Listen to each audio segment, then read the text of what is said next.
बिस्मिल्लाहिर्रहमानिर्रहीम। अस्सलाम वालेकुम नाज़रीन, आप यूट्यूब चैनल देख रहे हैं। मैं इमरान खान हूँ। एक जर्नलिस्ट हैं मोहम्मद ज़रीफ़, इन्होंने सुबह के वक्त ये खबर ब्रेक की थी, लेकिन इन्होंने साथ में 3 चीज़ें बताई हैं इमरान खान साहब की आंख के बारे में और उनकी सेहत के बारे में।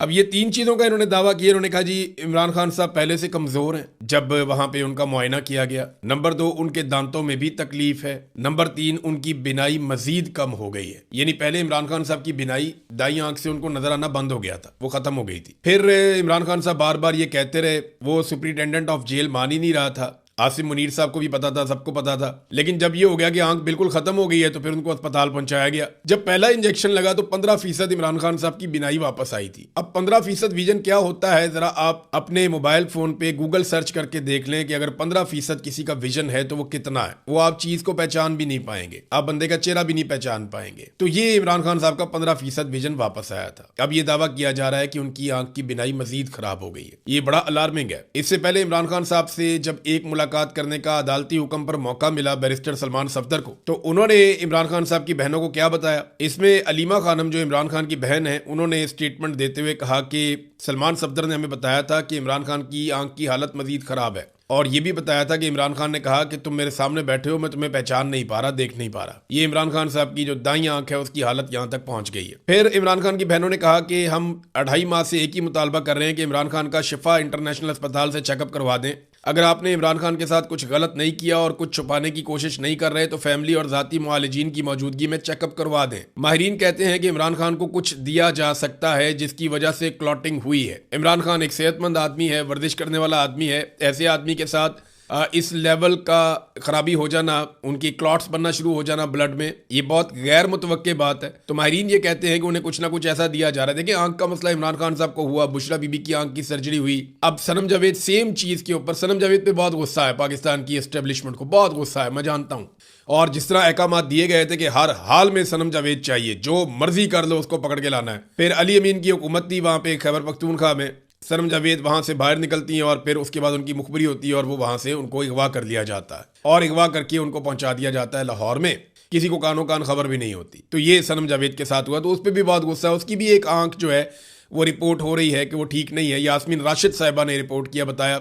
उन्होंने कहा जी हमने कहा डॉक्टर से चेक करवाया, उन्होंने कहा डॉक्टर बुध को आएगा। फिर बताया कि डॉक्टर 2 हफ्ते के बाद आएगा।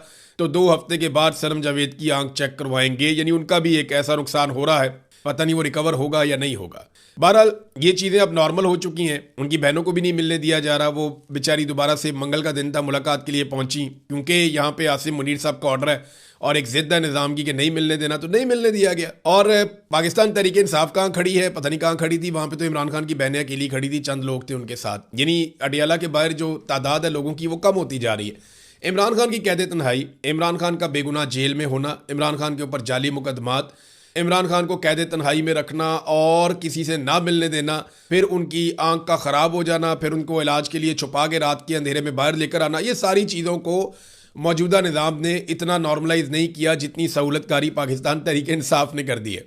पाकिस्तान तहरीक इंसाफ इन चीज़ों को इतना नॉर्मल ले रही है, इतना नॉर्मल ले रही है जैसे कोई बहुत रूटीन की बात है, मसला ही कोई नहीं है। यानी नवाज शरीफ का मुझे याद है कि छोटा सा कोई मामला हो जाता था ना, कोई झूठ भी बोल देता था डॉक्टर, तो पाकिस्तान के अंदर मीडिया के ऊपर आग लग जाती थी। हर तरफ रोला पड़ जाता था, हर 10 मिनट के बाद एक प्रेस कॉन्फ्रेंस होती थी, हर तरफ लोग निकल आते थे, रोला डाल देते थे। और पाकिस्तान का सबसे मकबूल लीडर यानी इमरान खान के पास मकबूलियत की वो मिराज है इस वक्त पाकिस्तान में, जिसका नवाज शरीफ सारी जिंदगी कभी सोच भी नहीं सकते थे। यानी नवाज शरीफ का ख्वाब, किसी भी लीडर का ख्वाब होता है कि वो इस लेवल का मकबूल हो जाए।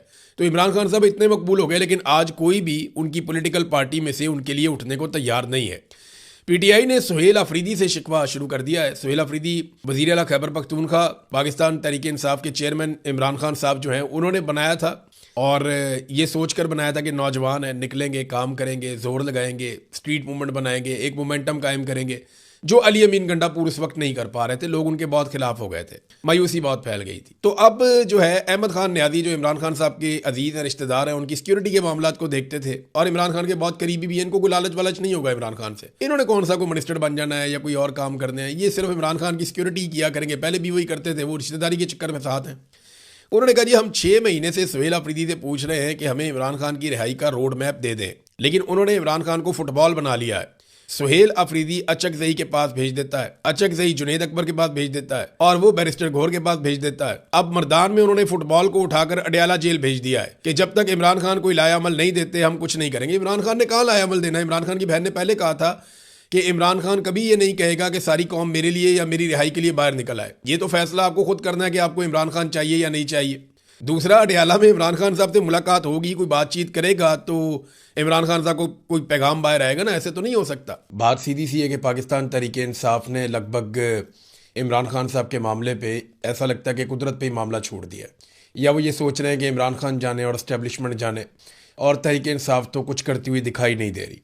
ये मामला लंबा होता हुआ दिखाई दे रहा है और पाकिस्तान तहरीके इंसाफ ने एहतजाज का जो पूरा सीज़न था वो ज़ाया कर दिया। पाकिस्तान में जो एहतजाज होता है वो अगस्त के महीने से ये मामला शुरू हो जाता है, अगस्त, सितंबर, अक्टूबर, नवंबर, दिसंबर।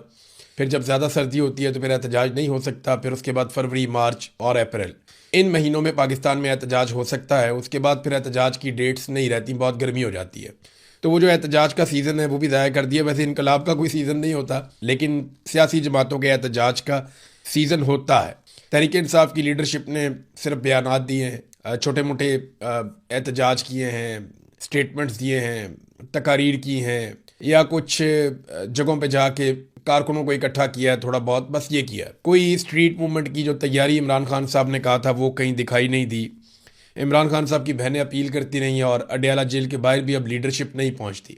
कई मरतबा इमरान खान की बहनों ने कहा कि 10,000 लोग आ जाएं। उन्हें ये लगता है कि अगर वाकई में 10,000 लोग आ गए अडयाला जेल के बाहर तो इतना दबाव पैदा हो जाएगा कि इमरान खान की बहनों की इमरान खान से मुलाकात करवा दी जाएगी। देखिए, अवामी दबाव पैदा हो जाए तो फिर तो वाकई में मुलाकात हो सकती है इमरान खान साहब की उनकी फैमिली से, लेकिन जब तक अवामी दबाव नहीं है तब तक पाकिस्तान की मिलिट्री एस्टेब्लिशमेंट, ख़ास तौर पे आसिम मुनीर साहब, मुलाकात तो नहीं होने देते और उन्होंने चीज़ों को बहुत ज़्यादा पकड़ लिया, ग्रिप में ले लिया। जब तक आलिया हमजा साहिबा बाहर थी तब तक चले हज़ारों नहीं तो सैकड़ों लोग तो पहुँच जाते थे अडयाला जेल के बाहर। 2, 4, 5, 700 लोग वो पहुँचा देती थी कुछ ना कुछ करके, बार बार टेलीफोन करके, लोगों से रब्ते करके, और वो रिपोर्ट भी बनाती रहती थी कि कौन आ रहा है कौन नहीं आ रहा है। तो आलिया हमजा जिन पे बहुत तनकीद की जाती थी, बहुत सारे लोगों को वो खुटकती थी, चुपती थी, तो ठीक है अब वो गिरफ्तार हो गई हैं तो वो लोग फिर जिम्मेदारी ले लें और अडयाला के बाहर जो है वो लोगों को पहुँचाएँ। लेकिन नहीं, ख़वातीन ने जो है बड़ी हिम्मत दिखाई है पाकिस्तान तहरीक इंसाफ के मामले में। अगर मर्द हजरात भी उतनी हिम्मत दिखाते तो आज सूरत हाल मुख्तलिफ होती। लेकिन चले, अभी तो पाकिस्तान तहरीक इंसाफ शायद ये सोच रही है कि कोई दबाव बनाने का फ़ायदा नहीं है, इमरान खान साहब जाने और इस्टेब्लिशमेंट जाने। मुझे तो ऐसा ही लगता है, जो इमरान खान साहब ने जेल के अंदर से कहा था वो भी नहीं हो रहा। ये रिपोर्ट आप देखें, फाइनेंशियल पोस्ट की रिपोर्ट है। पाकिस्तान को सालों के बदतरीन तवानाई के बहरान का सामना है, जहां देही इलाकों में लोड शेडिंग का दौरानिया 14 घंटे तक पहुंच गया है। ये अब आलमी मीडिया कह रहा है कि पाकिस्तान के अंदर ये हालात हो गए हैं। हुकूमत ने बजट के इक़दामात नाफिज किए हैं जिनमें रोज़ाना 2 घंटे बिजली की जबरी बंदिश वो कह रहे हैं, और काम के 4 दिन कर दिए हैं। गाड़ियों के अंदर ईंधन आधा कर दिया है। यहाँ तक कि PSL जो है उनके लिए भी उन्होंने कहा घर बैठ के मैच देखो। लोगों को सब्सिडीज़ ख़त्म कर दी गई हैं, ईंधन की कीमतों में इजाफा कर दिया गया है। LNG का तकरीबन तमाम हिस्सा पाकिस्तान का जो है कतर से आता है वो भी लगभग ख़त्म हो गया है, तरसील रुक गई है उसकी भी। तो पाकिस्तान में जो है बहुत बुरे हालात हो गए हैं। अब यानी LNG खरीदने पे मजबूर हो गया पाकिस्तान पहली मरतबा महंगी स्पॉट मार्केट से, तो पाकिस्तान वो ले रहा है। इसी दौरान पाकिस्तान ने अपने ज़खायर को सहारा देने के लिए IMF से 1.2 अरब और सऊदी अरब से $3 अरब हासिल किए हैं।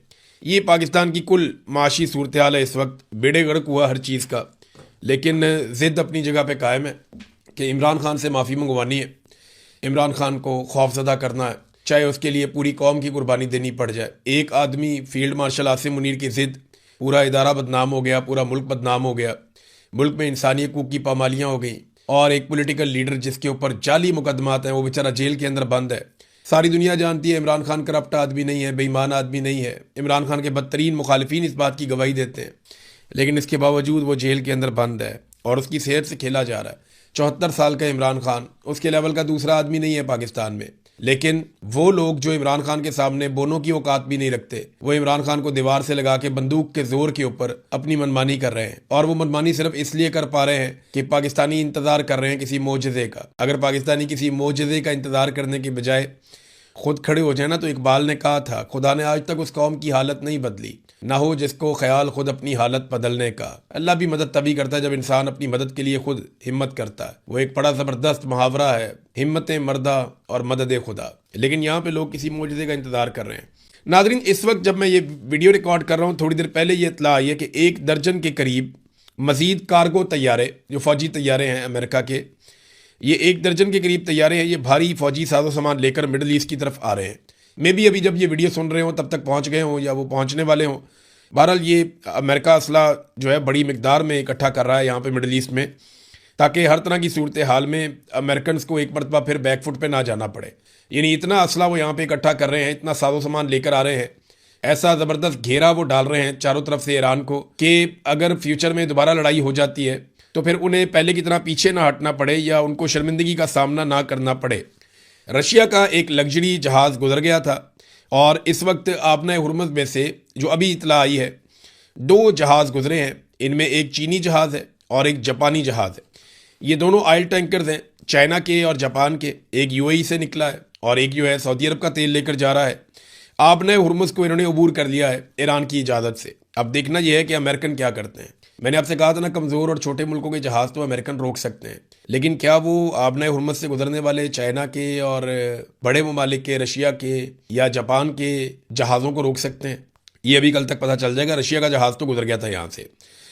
एक और जहाज़ जो है उसको अमेरिकन ने पकड़ लिया, उसके ऊपर उन्होंने धावा बोल दिया। और ये जो खबर आई है इसमें ये पता चलता है कि जहाज़ है जो पाकिस्तान से ओमान जा रहा था और ये कंटेनर्स वाला जहाज़ है, ये पाकिस्तान से ओमान जा रहा था, तो इसके ऊपर अमेरिकन ने धावा बोल दिया, उन्होंने इसको पकड़ लिया और अमरीकी फोर्सेस ने पाकिस्तान से ओमान जाने वाले कंटेनर बरदार जहाज़ को ईरानी जहाज़ समझ के धावा बोल दिया। ब्लू स्टार 3 नामी जहाज़ है, ओमान में रजिस्टर्ड है। नाज़रीन, आपको पता है ट्रंप एक के बाद एक आलमी लीडर को निशाना बनाते रहते हैं, तो उन्होंने पहले कई ममालिक के लीडर्स को निशाना बनाया, जिसमें एक फ्रांस का लीडर मैक्रोन, पेड्रो जो स्पेन से है, और जॉर्जिया मेलोनी जो इटली से है। फिर इसके बाद जो फ्रांस के अलावा वो कनाडा के जो सदर हैं उनको निशाना बनाया। तो डोनाल्ड ट्रंप ने माफ़ी किसी को नहीं दी। जितने माजी में डोनाल्ड ट्रंप के या अमेरिका के बड़े बड़े इत्तेहादी थे उन सबको टारगेट किया। और अभी डोनाल्ड ट्रंप ने, जर्मन एक बचा था तो जर्मन चांसलर के खिलाफ भी उन्होंने स्टेटमेंट दे दिया। डोनाल्ड ट्रंप ने क्या कहा कि जर्मनी के चांसलर फ्रेडरिक मेर्ज का ख्याल है कि ईरान के लिए जौहरी हथियार रखना ठीक है। उन्हें मालूम ही नहीं है कि वो क्या बात कर रहे हैं। अगर ईरान के पास जौहरी हथियार हो तो पूरी दुनिया यरगमाल बन जाएगी। मैं इस वक्त ईरान के साथ वो कर रहा हूँ जो दीगर अक़वाम या सदूर को बहुत पहले कर लेना चाहिए था।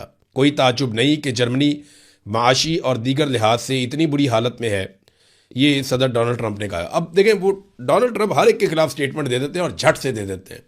इन्होंने बरतानिया के खिलाफ बड़े सख्त स्टेटमेंट्स दिए हैं माजी में।